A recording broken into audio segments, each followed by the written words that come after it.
Here's an English translation of a Facebook post from a Kurdish female activist, Roya Heshmati.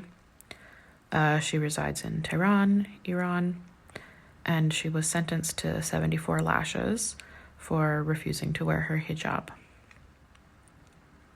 She wrote, "This morning, I received a call from the sentencing execution office to carry out the 74 lash sentence.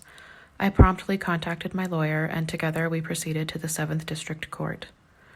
Upon entering, I chose to remove my hijab. Inside the hall, the echoes of a woman's distress emanated from the staircase, possibly indicating her imminent sentence execution. My lawyer advised me, 'Roya, reconsider. The repercussions of the lashes will endure for a long time.' We proceeded to the first branch of the sentence execution office. An employee there suggested I put on my headscarf to avoid trouble. Calmly and respectfully, I conveyed that I came specifically for the lashes, and I would not yield. The execution officer was summoned and instructed me to wear the hijab and follow him. Firmly, I stated that I would not wear my hijab. He threatened to whip me severely and open a new case, adding another 74 lashes. I maintained my stance and did not wear the hijab. We descended, and they had brought some young men for alcohol-related charges. The man in authority repeated sternly, 'Didn't I say wear your hijab?' I did not comply. 2 chador-wearing women came and pulled a scarf over my head. I resisted, repeatedly removing it, but they persisted. Handcuffing me from behind, they continued pulling the scarf over my head. We proceeded to the ground floor using the same stairs where the women had been taken. A room awaited us at the bottom of the parking lot.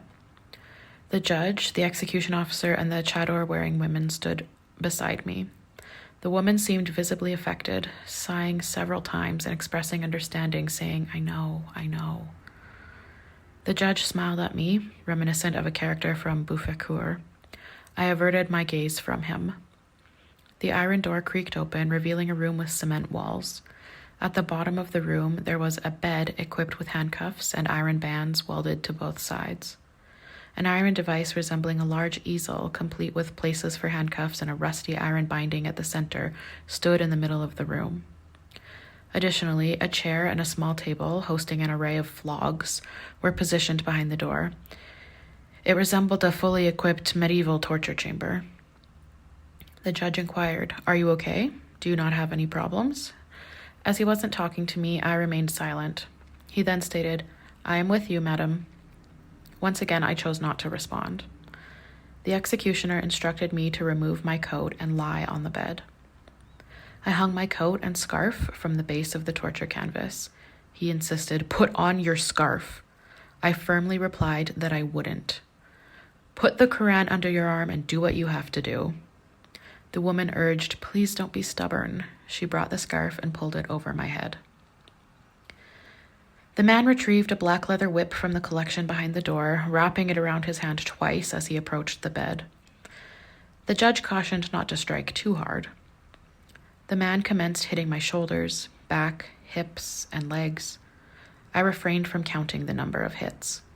I quietly chanted, 'In the name of woman, in the name of life, the clothes of slavery are torn, our black night will dawn, and all the whips will be axed.'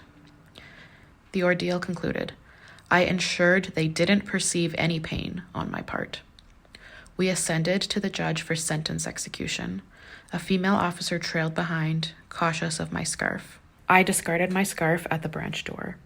She implored me to wear it, but I resisted. Inside the judge's chamber, he acknowledged discomfort with the case, but insisted on its implementation. I chose silence. He suggested living abroad for a different life. I affirmed our commitment to resistance, emphasizing the universality of this country.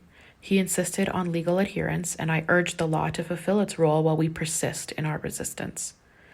We exited the room, and I removed my scarf. Gratitude, dear Mr. Tatai, for your companionship, which makes these challenging days more bearable. I extend my apologies for not being an ideal client. I'm confident you'll comprehend.